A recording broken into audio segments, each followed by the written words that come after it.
Glad we're on. But I looked at the Temple Penn State tickets. They went through $70.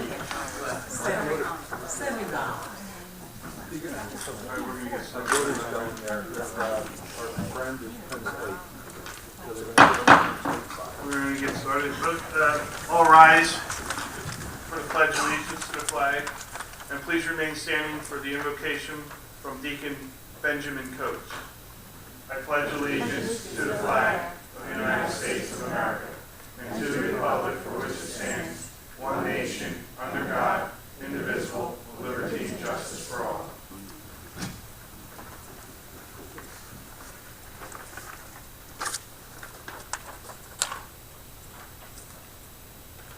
Good evening to everyone. Let's bow our heads. Dear Father, we come to you, Father, to thank you and praise you, Lord, and to cry out and appeal to you, and thank you for the blessings that you have bestowed upon us, Lord, on a grateful nation. Lord, we thank you for the blessings of peace and prosperity and brotherhood. We thank you that, Father, that this continues, and that the spirit of this is just sustained and continued by those who stand upon the rostrum here this evening. We ask you to instill them with your wisdom and your guidance, Lord, and give them the strength and the courage to make those difficult decisions that keep us as this community strong and prosperous, Lord, and together. Lord, we thank you. We thank you in the most precious name of your Son, our Lord and Savior, Jesus Christ. Amen.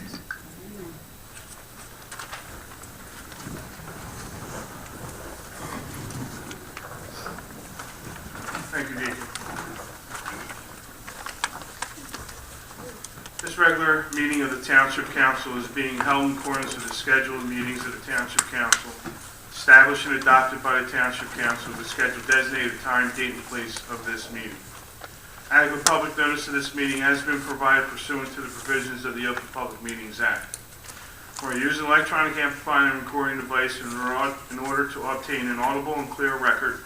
We request all those wishing to speak be recognized and state your name and address directly into the microphone. Recording device be solely utilized by the Township Clerk's Office and shall be the official record of Township Council meetings. Roll call, please. Mr. Hutchison? Present. Mr. Smith? Present. Mr. Seiler? Mrs. Trotto? Here. Mrs. Winters? Here. Mr. Mercado? Present. Mr. Bianchini? Present. Mr. Leffner? Here. Chief Earl? Here. Mr. Carlemere? Here. Mr. Cardis? Here.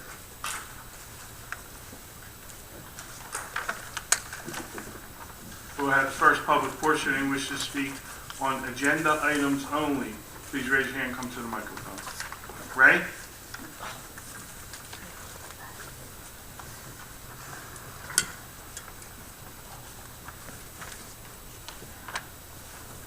Good evening, Council. Ray Paldor, Ariel. Good evening, Ray. Agenda item R-1508-243. $50,000 dedicated, I'm sorry? 243, my apologies. We don't have a 243, right? The $50,000 for that is going to be going to open space. Tom, do you know what that is? 263. 263. Thank you. That's chapter 159. Go ahead, Ray, thank you. What's the question? The question is this a grant, and if so, it is a new grant? Is this a new grant that has been applied for? It is. It's actually two grants. It's two grants of $25,000 each through the county open space. When they were applied for, were they applied for with the designation specifically for open space? Yes. Okay. Thank you. The second item I'd like to ask on is 1507-254. It seems that the public did not have the opportunity to speak on this. I hope you'll grant me that opportunity to speak on the 254 from the last meeting that the public did not get to speak on. And that is that if this is and from what I saw in the video, and my apologies for missing it, I seem to always miss the fun ones. This is a pilot, I believe they were your words, a pilot within a portion of the township to see how much money this will save us by changing over to LED lights. Do I have that correct? It's a pilot, and I will let Mr. Cardis describe what that pilot is. It is a pilot. It has a specific boundary. It's parts of Millbridge, the homes. It's the apartments. It's the area along Blackwood Clementon Road. It involves replacing certain fixtures with the LED lights. The cost of the program under the pilot is approximately $62,000. The return on investment is 10.3 years. Average savings of about $5,500 per year. And the useful life of the fixtures, once they're put up, is approximately 20 years. Okay, so if you have the numbers, the designated area, why would it be a pilot to see how much it saves us if those numbers have already been done? Because to do the entire Atlantic City electric area would be about $1.8 million. So we want to see aesthetically how it looks and how it functions, and decide. Mainly for aesthetics, security, what have you is the reason. Correct. That I can Our understand. Police Department also reviewing that. Okay. Upon watching this, going back to the meeting, and I'm not going to rehash what transpired at that meeting, but I do remember the township solicitor, Mr. Carlemere, stating that he felt that this was in compliance, that this resolution would move forward without notification, either on the board or to the public, without the opportunity of being able to speak on it on agenda items only, therefore the public being excluded before the vote was taken. I know that I saw Ms. Klein ask that question, and the discussion was between the council president, Mr. Bianchini, and Mr. Carlemere, and the question was asked, was that compliant, was it legal, was it within OPMA? I believe at that time your designation was that it was. I would like to ask you again if you still feel that you were within OPMA, the Open Public Meetings Act, in the way that process went. Because from what I saw, I can't imagine how the public being excluded from something that was voted on could be within OPA. And I would like you to be on the record with that, please. The public was not excluded. Can you please speak up? At any regular scheduled meeting, not a special meeting, we're talking about a regular scheduled meeting of a governing body. Any council person, for any reason, can initiate a resolution to be considered and approved by the governing body at an open, regular scheduled meeting for an agenda business item. If you do a special meeting, then a special meeting must advertise what the item, the special meeting is on the agenda. When public comes to, by the statute, when public attends a regular scheduled meeting, it is anticipated that business can come up that might not be on the agenda. Any council member, for any reason, can introduce a resolution to be presented and approved at a regular scheduled meeting. That was a regular scheduled meeting. Now, I understand what the concern was, because we have always tried to put agenda items as much as possible to be as open and transparent as possible. It does not prevent a governing body council member of introducing a resolution at a regular scheduled meeting to be placed on the agenda, and that's what that was. Okay, if we're talking about transparency, transparency in the way of government has to do with parameters of honesty and being forthcoming. That being the case, when this meeting started, and you knew when you sat down that this was going to be an item of discussion, would not it have been more ethical to mention that walk-on resolution before the first public portion so that it would enable the public to speak on it? Even though it was a last-minute walk-on, it still would have at least given the opportunity to the public to speak on that, and it would not cause the confusion of what has gone on now. And Ray, I think we addressed that. I'm sure you watched the total meeting. At the end of the meeting, I declared that no walk-on resolutions would be approved unless they are properly posted, which was the yellow sheets, and unless it was entirely an emergency type situation. Otherwise, that resolution has to wait. So I made that, not in those words, but I made that declaration to address that issue because so that it would not, those situations would not happen. If there's an emergency situation and we need to put something on that we need to get completed by that meeting, there will be proper identification on the board like we do, and since I've been here, we've done that almost every time. And that will be with the yellow sheets, and that will be the way we handle it. If it is not done that way, then we will not address it until the next meeting. Is that something, and forgive me for nitpicking, but legally speaking, is that something that the council will put in writing and agree to across the board? Well, I think the way we have it in writing is the proper way of handling it. I think in that situation, it needed or it was felt that it was needed to go on in that meeting, and so we did it that way. However, we are going to make sure that there's no question in anybody's mind that we're walking something on without somebody having the ability to question it. So I think we addressed it. I think we will make sure. I don't necessarily think we need to do it by resolution, right, or document, but you've had my word on it, and I can tell you that's how we're going to do it until I'm no longer here, and then at that point, that council will continue. But I have faith in the folks that will be here, that they will continue to do it in that manner. I understand, just for clarification, if I may, Mr. President, the agenda is controlled by council president. And that's the policy or position that council president and the rest of the council is in agreement to function that way. The fact that the intent of the council president and the governing body is to put walk-on resolutions up on the board as early as possible on different color paper does not make the action that took place last council meeting improper or illegal by your words. Because by the statute, governing member of the governing body, if feels that it is necessary, can request a resolution to be introduced at any portion of the meeting. We introduced it, or I introduced it, at the end of the resolutions section of the meeting as an add-on resolution. And I was very clear in explaining why it came on last minute. And that does not mean it's illegal, because the governing body would much prefer the other method, which they control the agenda.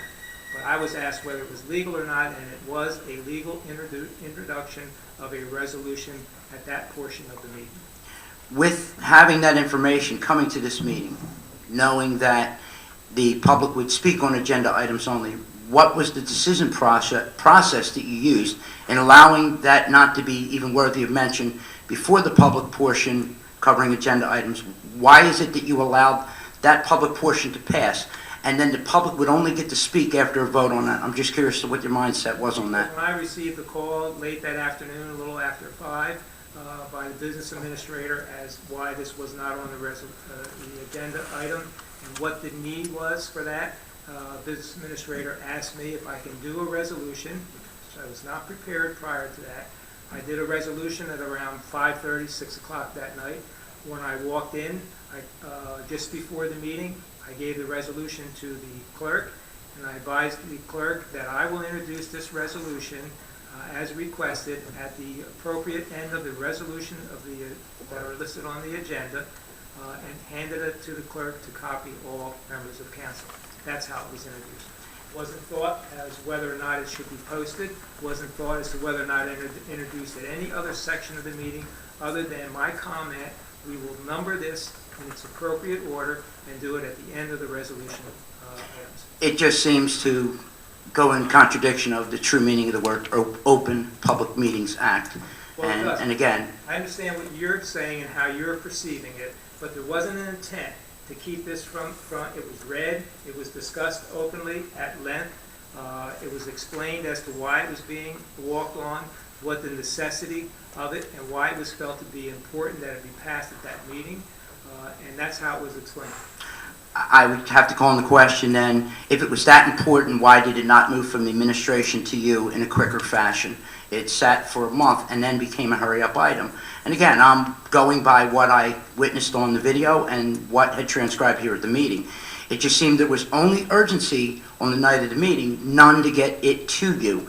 And the only reason I'm asking these questions is recently it's been difficult in seeing the true transparency or the integrity, because with that happening last week and the agendas are now coming up online around noontime the day of the meeting, it seems like the transparency is becoming clouded. Well, I don't necessarily agree with you on that, Ray. I think this council continues to have 2 open public portions. We don't have to have 2 open public portions. We mentioned at the last workshop that if any question on eGov came in and it had to deal with agenda items, we are now going to talk about that prior to the open public portion so that people can hear it and could weigh in on it if they feel like they need to weigh in on that. So again, I think we continue to strive to be transparent. And hey, every time something happens, we take a look at it, we talk about it, we do make appropriate changes. So I think we addressed this. I think we addressed it so that it won't happen again, and I'm confident that we're moving in the right direction. Mr. Bikini, I'll give you credit for the conduct of the meeting. I don't know that transcribes into true transparency with this government body. And the other part of what transcribed at this meeting last time you met at a regular meeting, that will be appropriate for the open public portion. But I thank you for the time, and I'm glad to see that you corrected what we'll call an oversight. Thank you. Thank you. Anyone else? Pete?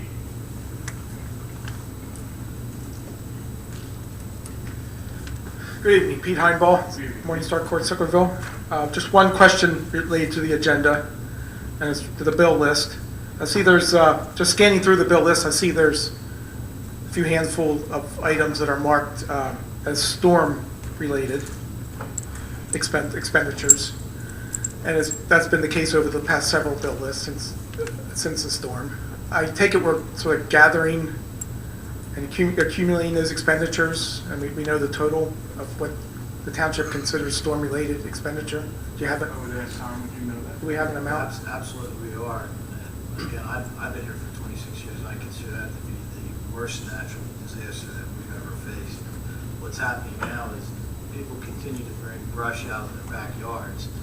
What we took the first round was mostly the stuff that was in the front of the yards, and it's unbelievable the amount of brush we're picking up. Do you have a dollar amount expenditure total I've done it to date? point.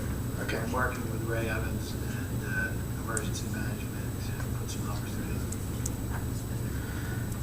When those are all accumulated and gathered, what do you think we'll be doing with that expenditure? Will we be submitting to the state for aid, or? Well, it sounds like FEMA usually gives you an opportunity to get some of those costs back. How much, we probably still don't know at this point. We don't know. I'm assuming that we're going to absorb most of it ourselves. Yeah, so a lot of times you don't get the labor cost and stuff like that. So we will submit it. I'm sure Tom's already working on that. And I'm sure once he knows the total dollar, we can share that with everyone as well. Okay, thank you. Thanks, Pete. Anyone else? Seeing no other hands, we close the first public portion. Proclamation.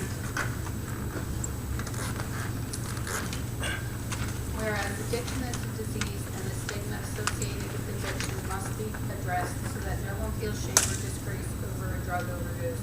And whereas prescription drug overdose is now the #1 cause of accidental death in the nation, surpassing car accidents for the first time.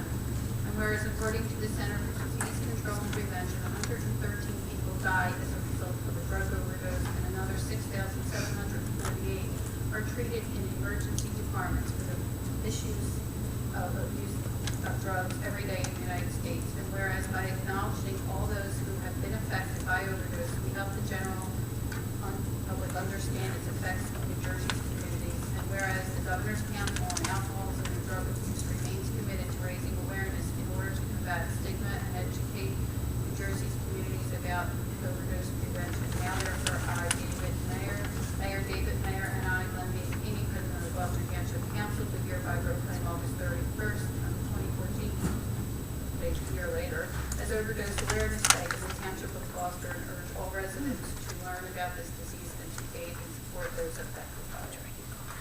Thank you, Ray. Minutes? Waive the reading and accept the minutes, regular minutes, 7/13 and 7/27, and workshops July and August. Motion to approve the minutes. Second. On the question? Roll call, please. Mr. Hutchison? Yes. Mr. Schmidt? Yes, Mrs. with an Scott? extension on the last two workshops in July, please. Mrs. Trotta? Yes, and I abstain from the July 27th. Mrs. Winters? Yes. Mr. Mercado? Yes, but I abstain for the August workshop. Mr. Beatty? Yes. We now have resolutions of consent agenda. Any council person wishing to remove any of these resolutions, please let me know now. Do I have a motion to approve the consent agenda? So moved. On the question, roll call, please. I'm sorry, who made the second? Michelle. Mr. Hutchison? Yes. Mr. Schmidt? Yes. Mrs. Trotta? Yes. Mrs. Winters? Mr. Mercado? Yes. Mr. Beatty? Yes. Regular agenda? 265, resolution accepting security of Fulton Bank and authorizing execution of agreement and acceptance of letter of credit of Bill 2 LLC. This resolution accepts the letter of credit authorizing acceptance letter of credit of Villa 2 LLC from Fulton Bank. Motion to approve. So moved. Second? On the question, roll call, please. Mr. Hutchison? Yes. Mr. Schmidt? Yes. Mrs. Trotta? Yes. Mrs. Winters? Mr. Mercado? Yes. Mr. Beatty? Yes. 266, a resolution considering application of Sri Kuber Krupa LLC for person-to-person transfer of a plenary retail consumption license held by Cherrywood Liquor and Lounge Incorporated. As this title states, the resolution is for considering an application of Shri Krupa for person-to-person transfer of plenary retail consumption license held by Cherrywood Liquors and Lounge. Dave, anything to add to that? And we're just changing the end of the resolution Yeah. to become effective Wednesday, not tomorrow. So this will become effective August 12th. Yes. Just something that was changed directly. Motion to approve. So moved. Second? On the question, roll call, please. Mr. Hutchison? Yes. Mr. Schmidt? Yes. Mrs. Strato? Yes. Mrs. Winters? Mr. Mercado? Yes. Mr. Beatty? Yes. We now have a public hearing, and I declare the public hearing open for Dream Car Auto House, LLC. This is a used car dealership located on Cross Keys Road. Dave, is there anything special in this? The record should reflect that the application is properly before council for approval and part of this public hearing as required by ordinance. The applicant has properly made his application, has submitted requested information through the Department of Police, but there does not seem to be any objection. The publication has been proper, and there has been no notice or anyone desiring to appear in opposition to the application for the use of our business. I do feel that it's been before the zoning board of adjustment, so Mr. Leckman might have some comments for the governing body. Mr. Lecker, any comments? Thank you, Council President. I just wanted to make for the public record that this applicant did appear before the Zoning Board of Adjustment, granted a use variance and a site plan waiver on June the 24th, 2015. I just wanted to make for the record that the board's resolution is conditioned upon the applicant doing a couple things. Maintenance of the drainage basin and a stop bar as you exit onto Berlin Cross Keys Road. I just wanted not to fall through the cracks. So who will be following it up? The zoning officer will follow up on the resolution. Is he okay to continue? Yes, you can continue. That representation is made part of the record, does not necessarily involve or limit your ability to pass the approval of the application unless there's some opposition from the public. You should go forward to the council. So the public hearing is now open. Anyone wants to raise their hand? I don't know if I'm right or not. All I'm doing is going to complain. So state your name and address, Oh, please. Bob Harbinson, 1614 Huntington Mews. I called the code enforcement at the mayor's office for the code enforcement. College Drive and Broad Acres, that vacant, Is this for this public hearing, sir? I don't know. Used car dealership? no. Okay. You We'll said have the public. second public hearing. I'll Okay, call you up. I got some things. Yeah. He knows. Tell me when I'm sorry. No problem. I don't know. We have someone for the public hearing for the used car dealership. Yes, sir. Sorry about that, sir. Good evening, my name is Richard Budman, I am the owner of Dream Car Auto House. I thank you. I just wanted to let you know that the question was about the stop bar and the maintenance of the basin. The stop bar is in place, the entire lot has been repaved, arrows have been put. The field has been cut back. There was a condition about not being able to see Cross Keys Road, I forget which way, coming from south. That has been taken care of, and there is a weekly maintenance contractor that comes to clear, to maintain the basin in the area. Thank you. Thank you, sir. Anyone else? Seeing no other hands, we close this public hearing. Motion is in order, the council is prepared to move to approve. Motion? Second. On the question, roll call, please. Mr. Hutchison? Yes. Mr. Schmidt? Yes. Mrs. Strato? Yes. Mrs. Winters? Mr. Mercado? Yes. Mr. Beatty? Yes. We have no GTE Gov access questions, and as I was stating earlier to Mr. Paldoro, that the council spoke, discussed at the workshop that any GTE Gov questions that come in and has to do with the agenda items, we will read them at the beginning prior to the public portion. And then anything that is not agenda items, we will continue to read them as we normally do in the second portion here, right before the second public portion. So that was what we discussed, and I don't know if there's any council members who have anything to add to that. If not, we will now open up the second public portion and wish to speak on any subject. Please raise your hand, come to the mic. Sir? Yes. I'm 88 years old and I don't care. He probably knows me from before. No, my name's Bob Harbinson. I live at 1614 Huntington Mews. The building here at College Drive and Blackway Clement Road is a disgrace. It looks like South Camden. I went to the mayor's office about it, the code enforcement on it. I believe they notified them down there on it. I gave them pictures on it. It's this high, the grass. The fence up there is broke down. It looks like South Camden. We should get 3% for our sales tax because it's a depressed area. That and Broad Acres, Broad Acres, the bridge. How long was it going to take to get that taken care of? I mean, it was back, I was speaking to him earlier, Tom. Yes, sir, I was speaking to the gentleman. That's an NJEIT project. We have called the state several times, DEP, to get approval on that. I believe they either just approved it or they're going to be approving it this week. Again, we impressed upon them that the road is closed. It's a huge inconvenience to the people who live in that area. We can't put school buses over, so they had to reroute.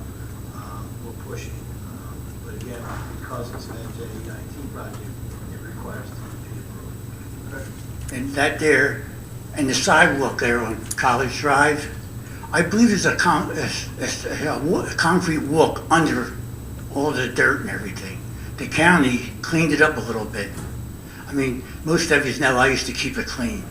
I cut it, my children took my chainsaw and my lawnmower and all off me because I'm too old. But I'd like to get somebody, like a front-end loader, to come down there and see if there is a sidewalk under there. Tom, could you Yeah, take a I'll look? go through that, please. Have a public works. Yeah. But they are going to push on getting that done. Because when you go out there and make a left-hand turn, it's dangerous. Yeah, and Tom will stay on top of it and see when we can get that. That's all I want to know. If you could give us your phone number, sir. Oh, I'll to give the it to clerk. Tom will be in contact with you so you can stay on top. And Chief, if you could have code enforcement go out there again. I will. In the mayor's office, Judy and everything else. Yeah. It's a disgrace. Anybody, people down the street with signs. Yeah, I understand. I mean, he's been with council a long time. He promised you a sidewalk one time. He still hasn't given you the sidewalk.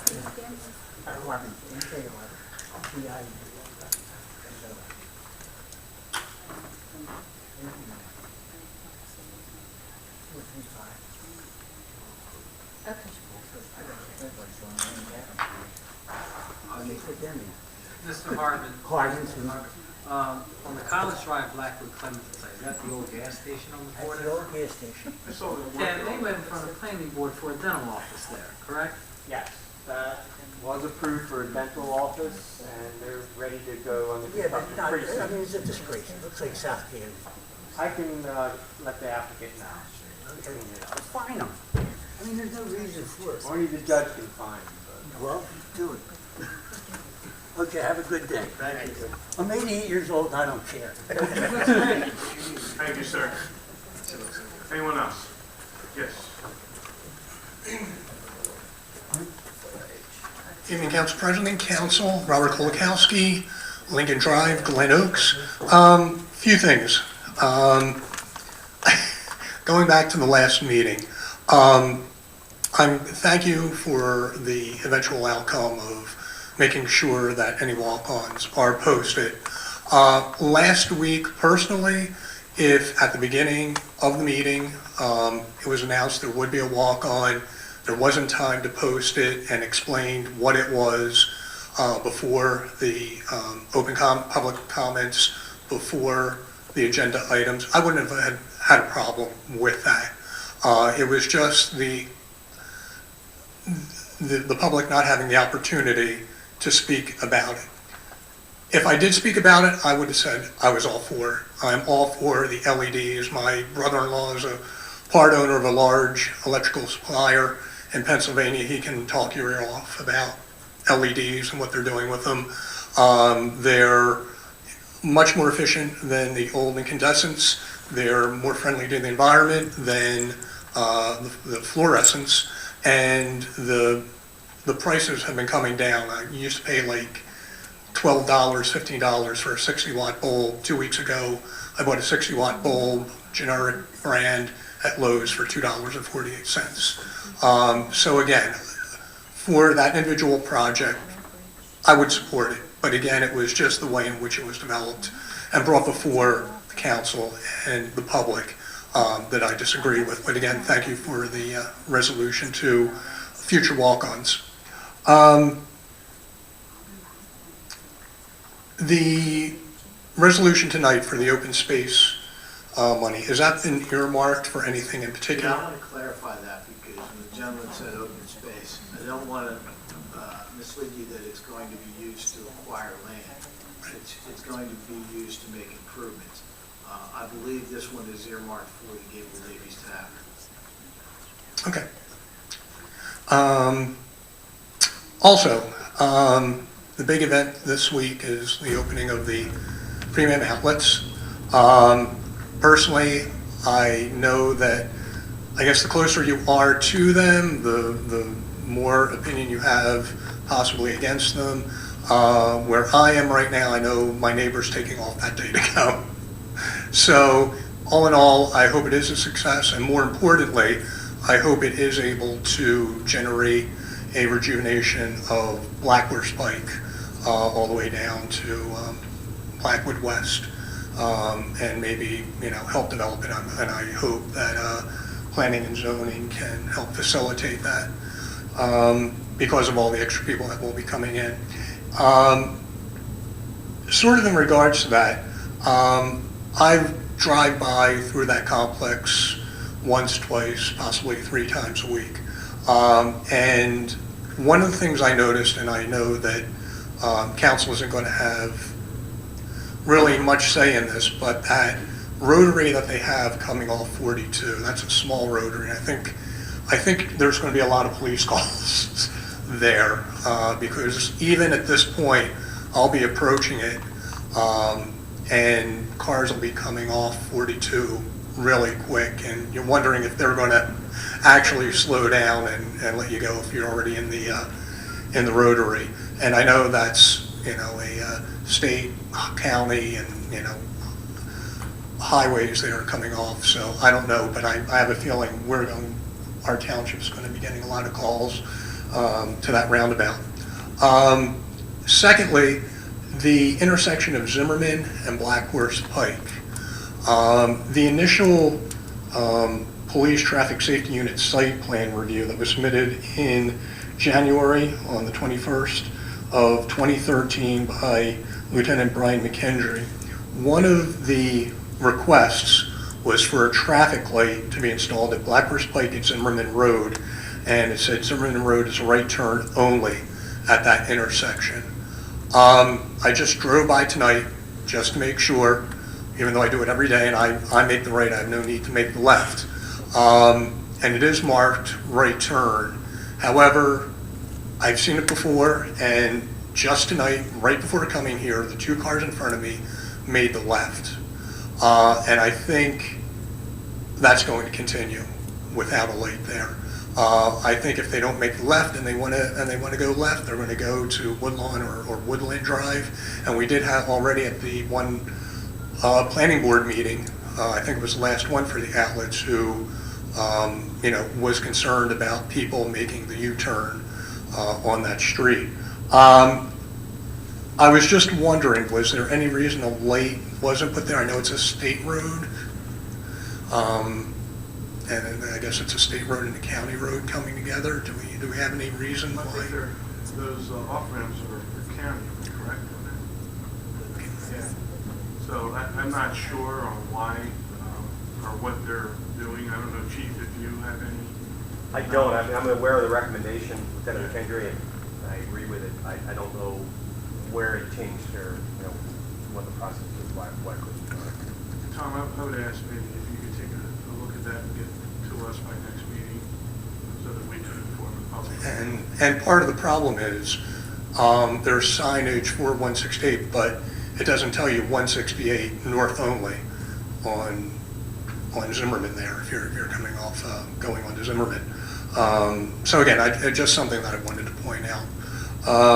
And lastly, just wanted to congratulate the township and police department on a national night out this last week. I didn't go to any other neighborhoods, but again, it was a great success here in Glen Oaks. We'd like to compliment the police department, the chief, Mary Jo Dentino, who organized it at Glen Oaks here, and again, very good event.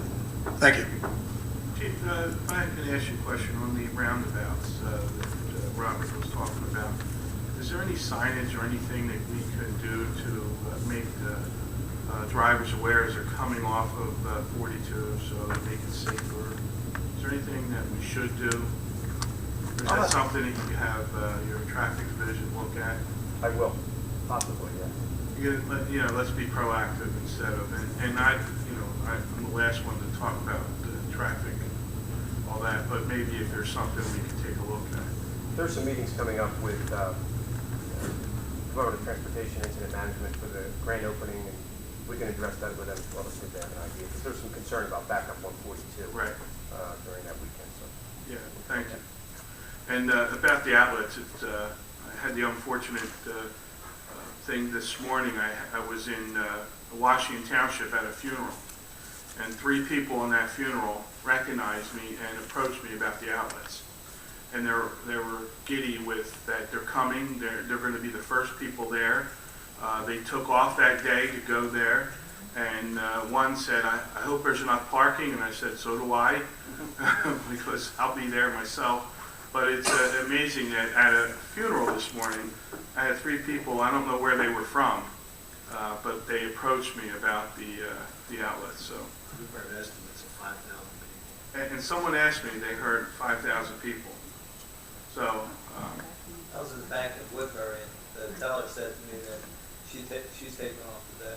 Really? Yeah, so I think there's a lot of anticipation, which is wonderful, and exactly what we need and want for our township. So thank you for bringing that up. Anyone else? Ray?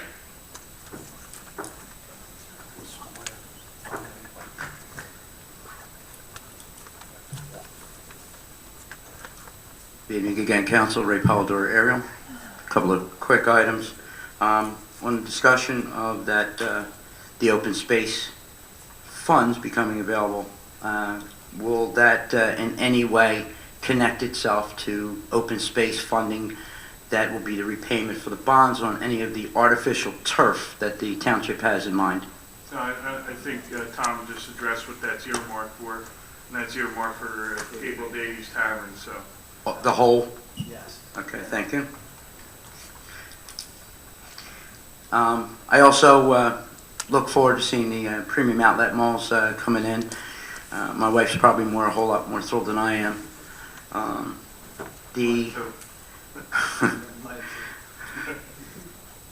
Chuck Palumbo told us some time ago that the owner of that facility had applied for the abatement of about 5 years. Mr. Palumbo also told me before that abatement would be, I guess you would call it rewarded or awarded, it would have to come before council. The opening is up and coming, and I have not seen nor heard of this before council. We're going to have this outlet mall and these retail stores open without them knowing if they're going to be, the owner of that facility know whether he's getting an abatement or not? Is that how I understand that? Go ahead, Tom. I think they may have filed already. They may have filed, but It's we not, have not. but it's when it's filed, I believe, not the resolution, or the ordinance. It has to come through the assessor's office. Mr. Carver, is there a certain time period from the time they receive the CO to apply for a tax abatement? I'd have to get back to you on this. I had to give you an answer. I don't believe there is, as long as the application is appropriately before the assessor. The assessor does the evaluation and his recommendations for approval and then submits it to the governing body.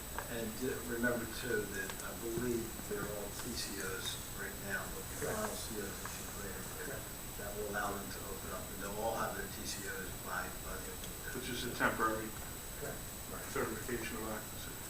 And I'm asking is, wouldn't it seem pretty sensible that before this outlet mall opens, that the owner of the facility know whether he's getting this tax abatement before the first store opens? Mr. Palumbo said it would, he's had the application for quite some time, but he assured me it would come before this body. I can't speak for the owner, but we have not been approached, council has not been approached about that abatement. Okay. I'm hearing what you hear from Tom, and that they've applied. Okay. The other order of business is the disturbing one from the last meeting. Once again, I'm going to ask counsel and the solicitor, with closing down the second public portion, not only closing down the speaker that was here before the microphone, but closing down the remainder of the public portion for the public to speak. Does this council believe, or the solicitor believe, that you were or were not in violation of the Open Public Meetings Act? And that would be a yes or no, sir, please. I can't give you a yes or no. As a solicitor for the conduct of this meeting and the guidelines of this meeting, I would surely think you would have an answer for me. I don't have an answer. I'm sorry, I can barely hear you. I can't say yes or no. I can only because the language and the characterizations that you put on your question. I can tell you that it's appropriate for the council member to make a motion to close it because of the demeanor that was being presented, insulting remarks to other elected officials. Any member of council can move to close the public portion. When the public portion has moved away from government, it's going into political issues, making attacks on elected officials that are not part of this governing body. Any council member can call that as a question of order and move for the public portion to be closed. If it's voted on, it's appropriate. Within, because you gave me elongated legal terms and you questioned the way that I asked that question, I'm going to ask it to you in the simplest form. When the second public portion of this meeting was closed on July 27th, was this body in violation of the Open Public Meetings Act? No? No. Thank you. Second. Ray, if I could just add to that. Please do. Before you go on to your next question. Again, I think if you heard the comments after the meeting, particularly me, there's that was held up so that speaker had an opportunity to advise us or give us his opinion on how it was addressing government. He failed to do that numerous times. There was not only me, another council person asked that question. And so when he failed to do it, we then moved to close the public portion. So I just want, for the people here to understand that, that is why that was closed. And then on top of that, and hopefully you agree that the conduct of that person wasn't appropriate. To label elected officials who we may not like, and I use the example, I don't agree with our governor, but I would never call him any other name but Governor Christie. That person did apologize for that after the meeting. So I think I understand where you're going with it, Ray. However, I think at that time it was appropriate for us to stop that. And as I stated in my comments, I will not let any additional politics come in here and start addressing. We're here for government. Politics will be left outside. Well, I think that you may find a little variation in that. And I know that you will find me, my delivery of this message a little different than what you heard. I think you've given me quite a bit of latitude because I do have a different delivery. For the most part, I sit here at every council meeting and videotape the meetings. It's like watching a well-oiled machine. Nothing ever goes different. It's a cookie cutter. You ask for motion, you get it so moved, second. Just about every time. Although tonight we did a little role reversal. Some motions over here and seconded over here. That was great. Exciting. In any event, if we're going to talk about no political events going on here, with the mayor's awarding of coming in for giving out awards and getting pictures, he's not here, and he chose not to be here to be a part of what goes on. He doesn't speak to council. He doesn't speak to the people. Therefore, if you find political statements or anything political not welcome in here, then I would have to think that the pictures and awards, council can give those awards out. I just would find that if the mayor's not here for governmental reasons, he's here for political reasons. Maybe think about that. Second. I don't agree with you, Ray. Well, you have to look at it. It's a picture, it's photos. Somebody unfolds a paperclip. I understand. They get an award. They come here, they get an The mayor award. even wasn't here, and I stepped in for him. So I disagree with you. But go ahead. And we will agree to disagree again. Unfortunately, the point that was needed to be made at that particular item, for the reason that he was bringing it up, I'm going to bring up, and you'll bear with me, and I will keep it as cordial and respectful as I usually do. What happened was a political fundraiser. It was a family-friendly fundraiser, which politics is not used to. So Ray, I'm going to ask you at this point, that's a political fundraiser, has nothing to do with this council. And whatever happened at that fundraiser has nothing to do with this council. So I'm going to ask you to either tell me immediately what it has I will to tell do you immediately. With spouses and children at a bowling event in a bowling alley with their families, with their children, and other family members, they don't need to be videotaped. They don't need to have their picture taken by whether it be an operative, a member, or whatever of the party that is sitting in office and looking for re-election. It's improper. Was any of those people taking those pictures? Was anybody up here taking those pictures? Let's put it this way. That same individual's Yes, sir. pictures wound up taking many pictures that wound up on the Gloucester Township website of National Night Out. So it's an association. Yes, absolutely. So I disagree, and I ask that you move to and we another will. question. Okay? Well, in any event, that's what would have come out. And I'm sure you can see that it got smoothed out to be able to deliver that message. It was ridiculous. It didn't have to happen. I tried to diffuse the situation the best I could, and almost did. If not for an order of French fries that ran a little long, we could have got somebody moving along. I do want to say that even though the solicitor finds that the closing of the second public portion was not in violation of OPMA, I find it a disgrace. I think that if you allow people to speak a little bit more on things that may or may not be appealing to you, whether it be political or whether it be governmental, it thickens your skin as a politician. It thickens your skin as a government representative. We've seen politicians, national, state, and local, that don't have thick skin. And part of having that thick skin, as we're watching debates right now, there's some skin thickening going on right now. It helps you to be a better government representative. And sometimes it's okay to let that go on. Had that gone on a little farther, the point would have been made that pictures and what have you of families is just absolutely out of bounds and inappropriate. And I can only say this in a kind of knuckle curve compliment to you, Mr. Bianchini. If your vice president watches you long and hard enough, he can only hope to be half as good as you. Thank you. Thank you. Hold on, Ray. Come on back. Sure, go ahead. You follow rules, correct? For the most part. You believe in transparency. Every January, this council passes a rules of order for a council meeting. And it spells out the rules of order. Who runs the meeting, participates in the meeting, the two public portions. First public portion, 15 minutes, 3 minutes allotted to each speaker, only on agenda items. Second public portion, 30 minutes, 5 minutes allotted to each speaker. Mm-hmm. That last meeting, the public portion went from the 10:48 minute mark to 48 minutes, with Mr. Crone speaking for the last 20 minutes. Okay. You have been speaking since the 12:27 mark. It's now 24 minutes. We went past the 30-minute mark. Would you like a And dialogue? let me finish. So, Mr. Crone insults a freeholder. I'm sorry, you almost slipped. No, insults a freeholder.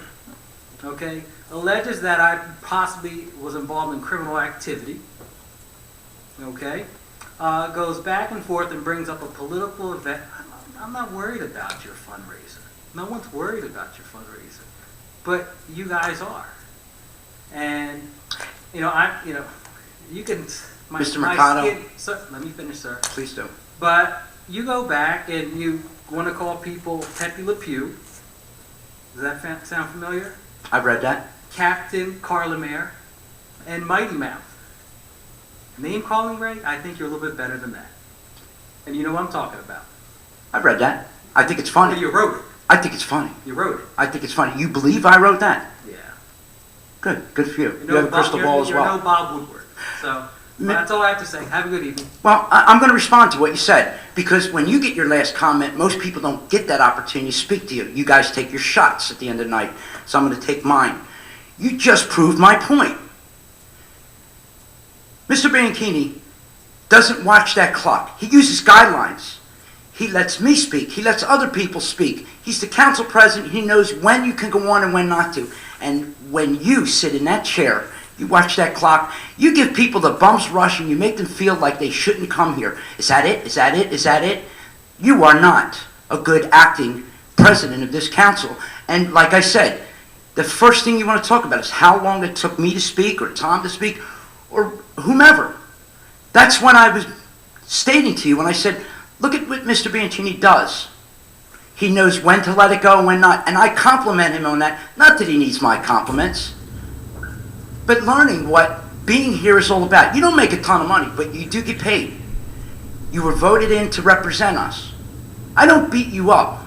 I don't verbally bash you. I come here to make my points. I feel that you're a little full of yourself. I always feel that you're full of yourself. When you sit in that chair, you give people the bums rush. You give people that don't come to council meetings often the bums rush. And I think that you should aspire to be, if you are reelected, to sit in that chair and take notes from Mr. Bianchini, because I believe he does a fine job. And it wasn't meant as criticism.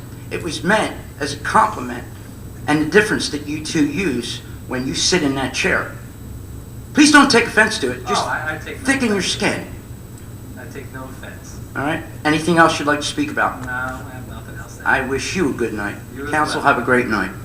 I just have two comments if I can. Just for clarification, I notice there's some people out there that are not called regulars to our government meetings. So just for two comments that Mr. Palador made, I want to clarify. First, the form of government in Gloucester Township under the modern form of government, or Faulkner Act as it's called, makes a division under our form, a division between the executive branch of government, which is the mayor and administration, and the legislative body of government, which is council. And the statute makes it clear that the mayor is not a participant at the legislative function of government, has no vote or participation in it. So the mayor is definitely not required to attend governing body meetings of the legislative body of council of Gloucester Township. Second, Mr. Palladori made reference to the Open Public Meetings Act as to whether or not it was a violation that the public portion was closed. The purpose of the Open Public Meetings Act is that council passes its resolutions and ordinances in open session, not in closed session behind closed doors. Council does not make legislative decisions or ordinances that are closed to the public. It makes its decisions and deliberates before the public. That's what the Open Public Meetings Act says.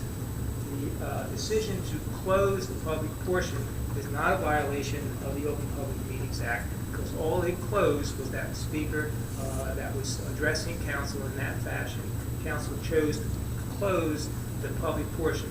There was no further business conducted by council, no further deliberation or resolutions or ordinance passed. There was an open session of comments of individual council members that was open to the public. The Open Public Meetings Act was not violated by closing the public portion. Thank you, David. Yes, sir.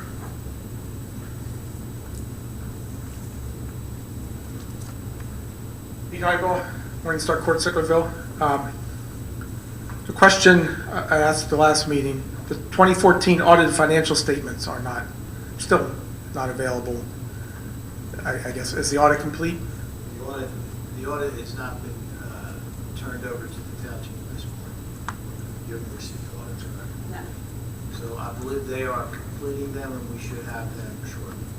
They've done all their audit work at this point. They're just sort of wrapping things up. And Is there a time frame, Tom? No, there's not technically. I think there should be. I mean, a component of an audit, one of the components is timeliness. I mean, it's meant to be certification of the accuracy of the financial information and other information. And stakeholders rely on that information for certain things. And having it 9 months after the year closes doesn't seem appropriate. There should be some kind of time. Is it a rule? Well, I'm not talking about a rule. I hear there's not a rule, and I don't care that there's not a rule. I think, tend to agree. yeah. That's why I'm curious. There is no Someone would be, in the private sector, someone would be fired. The audit team would be dismissed, or the auditee would be, I've been an auditor and an auditor dozens of times in my private sector professional career. And this kind of untimeliness wouldn't be stood for anywhere else except New Jersey municipal government, it seems. Something should be different. Shouldn't be August. The holiday decoration is going to be up in 2 weeks. We still don't have our 2014 audited financial statement. I think that regardless of the rules, I think that needs to change. And someone needs to be accountable in this building to see that it's more timely. That just should happen without having anyone up here ask. Another topic, July 31st, I submitted 4 Oprahs, and that was a Friday, so I understand that the 7-day clock gets a little extended. And I understand that I submitted 4 Oprahs, so that makes it a little more difficult to comply with all the timeliness of all 4 of them within the 7-day time. So I got it from the township clerk. I did get a response asking for an extension, not asking, telling me, this usually isn't the way it works, but telling me there's a 1-week extension required for 1 of the 4, and that's fine. Usually that's done as a request to the submitter, and I would have said yes, I'm sure, because I understand. I'm not trying to bog anyone down with overload or anything, but I would like an explanation on this particular one. This particular Oprah was for, I was requesting, related to the play-to-play ordinance from a couple years ago, where vendors must disclose their super PAC donations. I was requesting those records. When a vendor has disclosed contributions to a super PAC to this township, I was requesting those disclosures. I envisioned that maybe there's a handful of these, they're stuffed in a file, and it would take 5 minutes to photocopy them and scan them to me or something like that. So for that to be the one that was requested for the extension had me a little curious, and I would like an explanation why the extension was needed. Part of that came through my office. Mhm. My office has all the professional contracts, attorneys, engineers, insurance consultants. The definition or the underpay to play, more so than just professionals, are required depending on how they fall. So that comes into a request at Public Works, because I don't have control of those, and perhaps other vendors that might come through before the township. So we started putting together the professionals.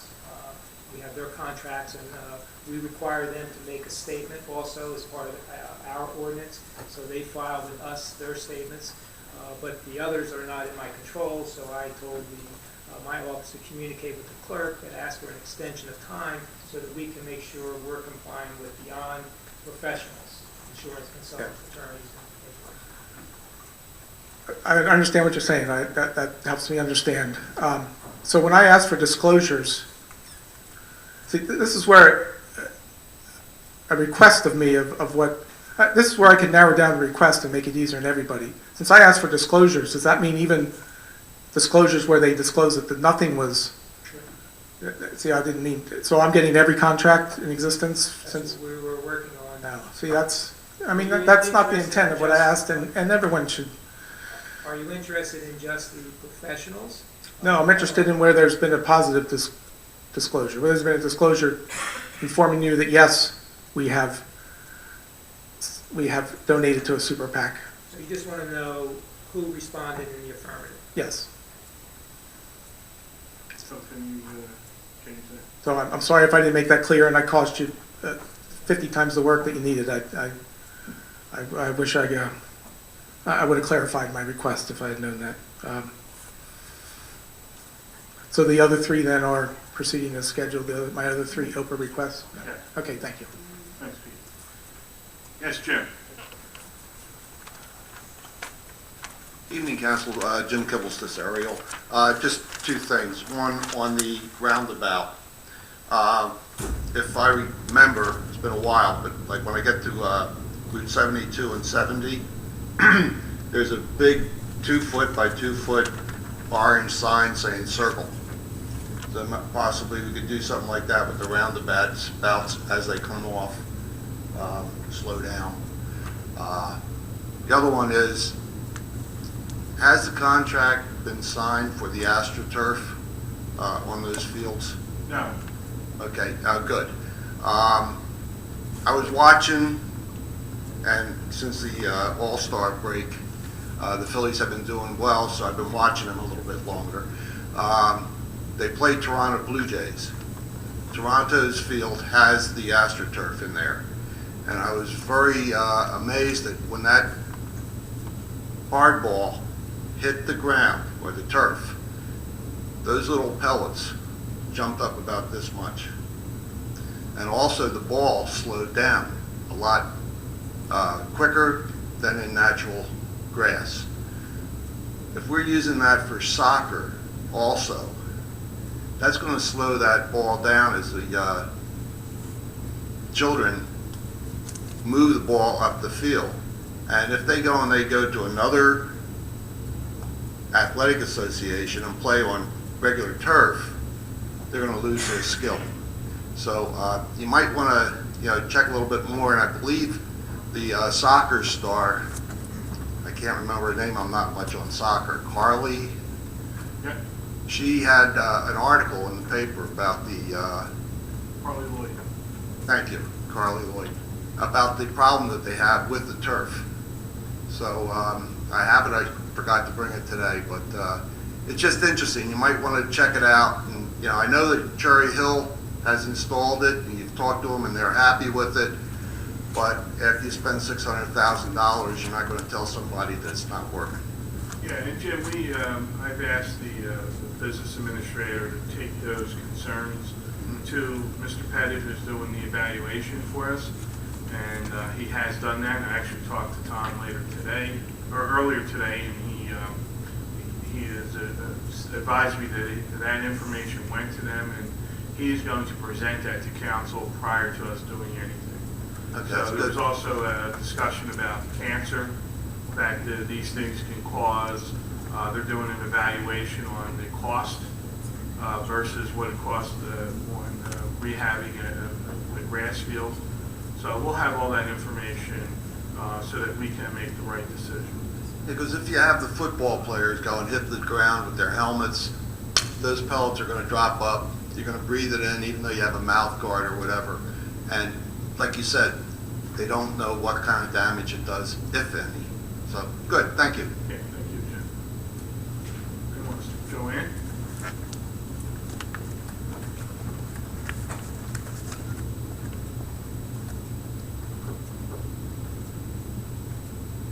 Joanne Carr, Timber Birch.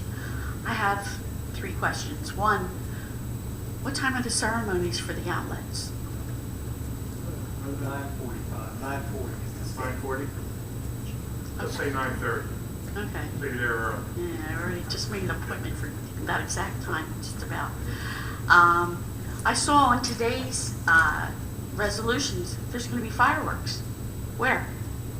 at the outlets, 9:15 on Saturday. Excuse me, They're Thursday. going to sit in the parking lot. Where are they going to shoot them from? Chief, do you know? The, one of the empty parcels across from the main. Across 42. No, on the 42 side, on the side of the outlets. Oh, okay. Yeah, 9:15 p.m. Yeah, so we had 12-hour spectrum there. Okay, thank you. I wanted to thank everybody for National Night Out. Timber Birch had theirs again, and the fire trucks were there, and the police were there, and it was a nice night. We had a good time.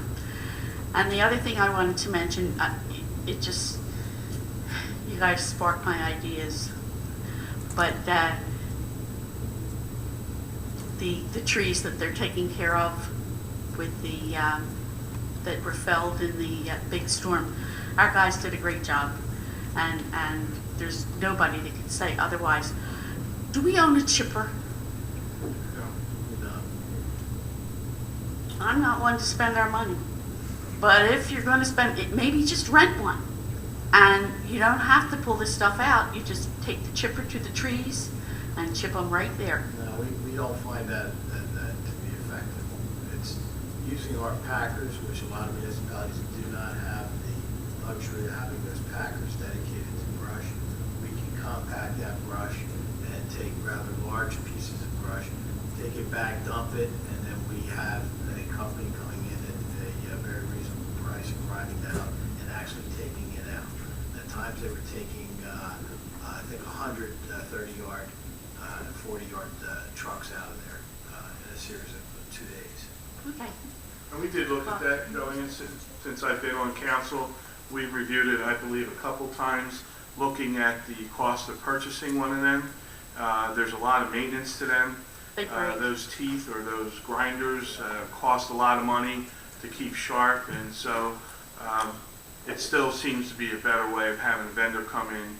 They take all the risk and they take all the cost of it. Well, they did do a good job. I was just trying to lighten the load. Yeah. Okay, thank you. Anyone else? Pete? I was just making sure there's no one else that wanted to come before you. Yep. Pete Einbaum, Morningstar Court. Just a couple questions I forgot to ask my first time up here. And one to follow up to my pay-to-pay super PAC question. For the vendors who do respond in the affirmative that they did, in fact, donate to super PACs, do you have a separate file to sort of keep track of those? It seems like an important issue that... I don't recall, I don't recall any of the professional contracts that I've seen where they answered in the affirmative for super PACs. They might be county or state or something, but not super PACs. Right. So your OPER is specifically addressed to super PACs? Well, it's addressed in the ordinance. Oh, well, yes, it did address super PACs. If that doesn't cover the ordinance, does the ordinance also cover county and state contributions? Well, we require them to give us a disclosure of all contributions as part of their contract. So when their contracts come in signed, they're supposed to provide, if they don't, there's a follow-up, which we're getting, maybe a little more forceful as they're getting an experience ratio on it, that they have to give us that statement that we prepared. Okay. But that ordinance from a couple years ago, that ballot ordinance from a couple years ago, that just was specifically regarding super PAC contributions, right? Okay. And you're only going to keep them for contracts we award. Correct. You're not going to keep them for people that we don't give it to, just so you're aware. Okay. Relating to the premium outlets, we mentioned this abatement application is in the works and probably be before council very shortly. So the assessor has assigned an assessed value to this land, land and the land improvements by this time? I believe so. Do we know what that is? I do not, Tom. Do you know? It's in the vicinity of 40 million for the improvements and 10 million for the land.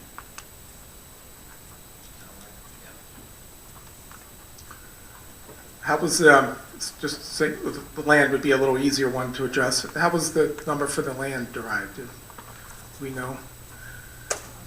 Well, I don't know what method he used to evaluate the land. Maybe next meeting, you ask Chuck to attend, he can give us that. Yeah, I think the meeting, that's a good idea, because I think the meeting, at least at the meeting where this abatement is an agenda item, the council, I think Mr. Plummer should be here to give us the whole rundown of everything. We'll have him there. Okay. And part of my question for him would be that $10 million question, how that was derived. And if I'm not mistaken, I think that land was purchased by Simon Priet for $13 million. So it seems a little, and that was such a recent purchase, and it's right there in the same spot. It seems like $10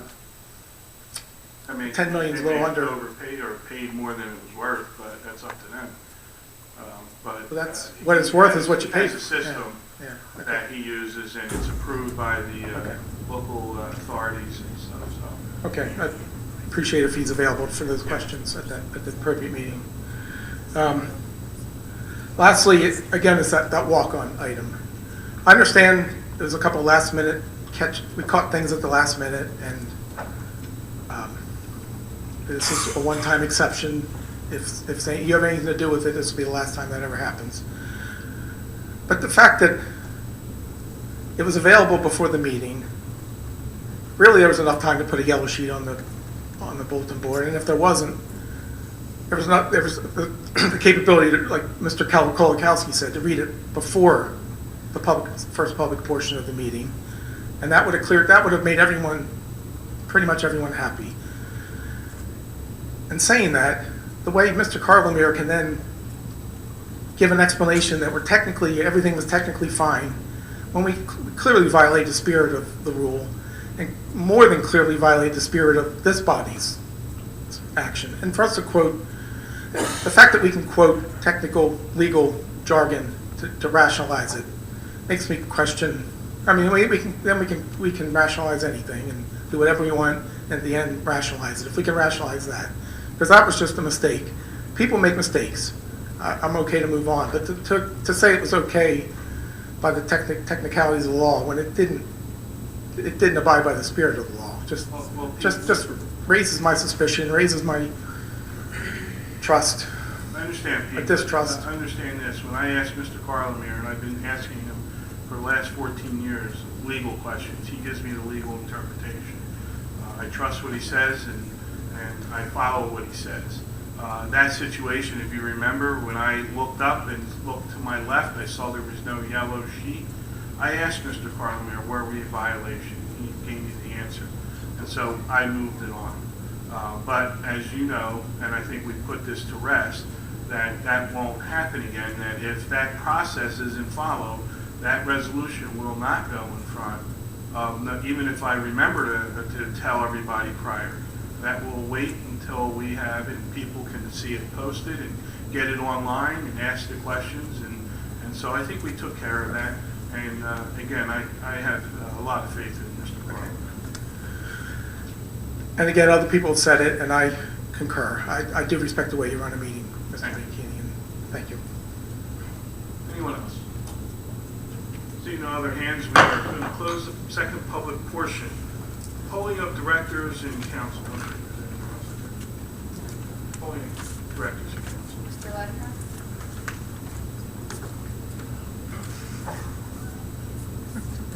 I thought I was the only one that knew about the Gloucester Premium Outlets grand opening, so I wanted to make an announcement. I want to thank Mr. Kolakowski for stealing my thunder. That gave you an easier night. Finally had something to say, and somebody said it for me. I just wanted to mention the roundabouts or the rotary. During the review of the plans, the traffic engineers required a bypass lane. So that roundabout coming off the highway does have a bypass lane to the outlet driveway on Zimmerman Road. As far as the traffic light between, there's a spacing of traffic signals to the state of New Jersey. So with the traffic light at College Drive, and then there's a traffic light at Davistown Road. I think there was a question on whether or not there was a warrant for a traffic light at Zimmerman Road without knowing actually what the counts were going to be. So I think that may happen at some point in time. I just wanted to mention, just real briefly, I could talk about the outlets for hours, but I won't. That I wanted to thank council and the mayor for taking the leap of faith and doing the redevelopment planning that we've been doing in Gloucester Township, because I think this is the way for the future. We received a lot of positive comments from the architects that designed this facility to give them the opportunity to think creatively and not be constrained by local ordinances, because that's usually what they get from Simon. Just design something that fits the ordinance and don't make any trouble. With our redevelopment plans, allowed them to design something very different than what you'll see.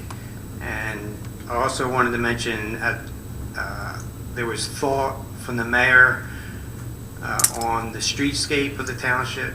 There's lights, there's street lights on College Drive and on the Black Horse Pike and throughout the development itself. So I think the nighttime venue or view of the center is going to be pretty nice to look at and be welcoming to the town. And there will also be banners identifying Gloucester Township. I don't think they're up yet, but we will be having banners on the light posts. As you know, we're trying to brand the town, let everybody know that they're in Gloucester Township. All the signs have that, so the banners will have that. So anyone that's within the center knows that they're not in Gloucester County, that they're in Gloucester Township. Great. Thank you. Thank you, Ken. Appreciate that. Chief Earl? Nothing to report, thank you. Mr. Hutchinson? I'm excited about the outlets. It really didn't hit me until I was at the bank today, and the teller is saying, I'm in Woodbury. I said, well, yeah, I can't wait to get there. She doesn't want to cancel here. I'm taking off from work, and I'm like, outlets? Shopping? But, it's exciting for a lot of people, and I think that's great. Kudos to the mayor. Kudos to everybody up here. Kudos to you, Ken, police department, for making this thing happen, for having the vision to do something like this. I think, Bob, you mentioned hoping that it affects the corridor. I hope too. I really do. That would be wonderful if it did. On to a little bit about what Ray you had brought up. Thick skin. I've said this once before up here. We're elected to sit up here and try and pass laws for the town, hopefully improve things. But we also sit up here and take a tremendous amount of abuse from a few people, a few select people. Ray, you happen to speak to us differently than some of the other people that I'm referencing. Mr. Crone was abusive. He was abusive.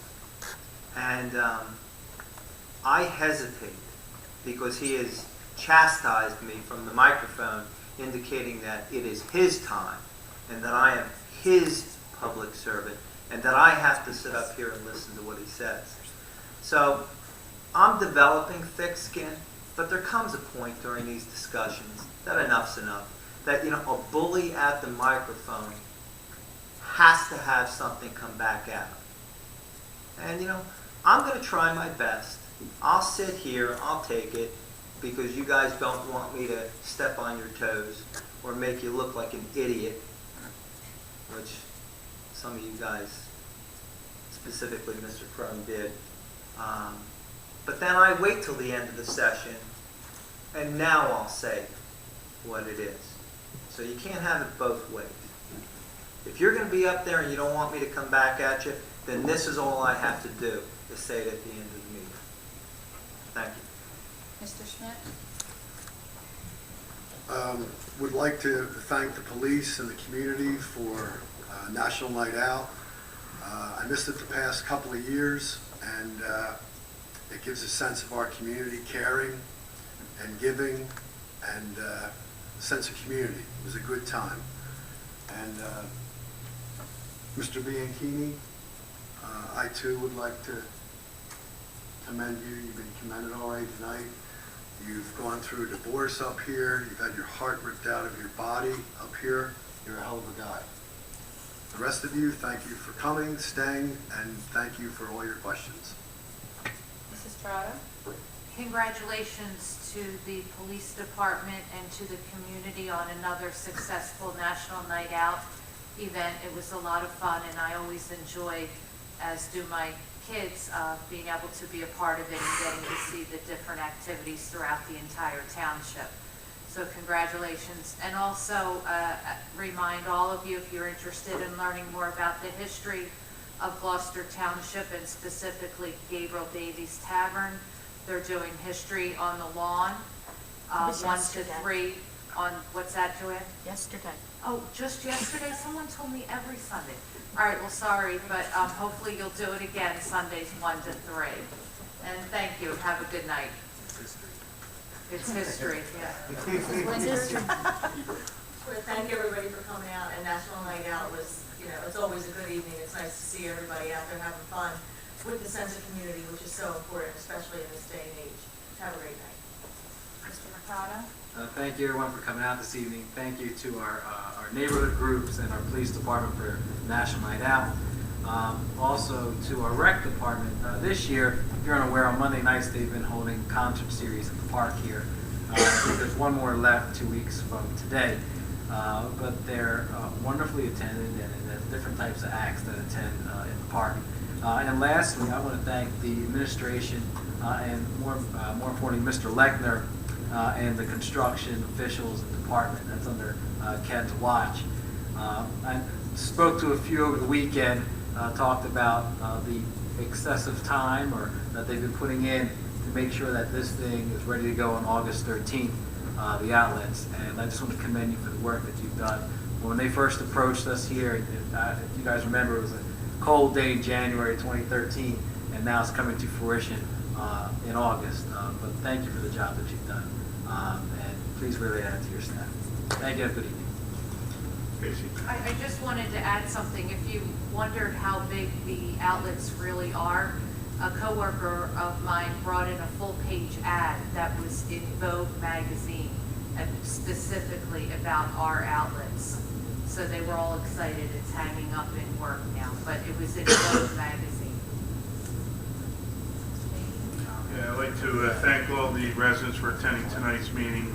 I too want to congratulate the police department and all the neighborhood groups for a wonderful National Night Out. I do enjoy going around and seeing all the residents and talking to everyone regarding our community.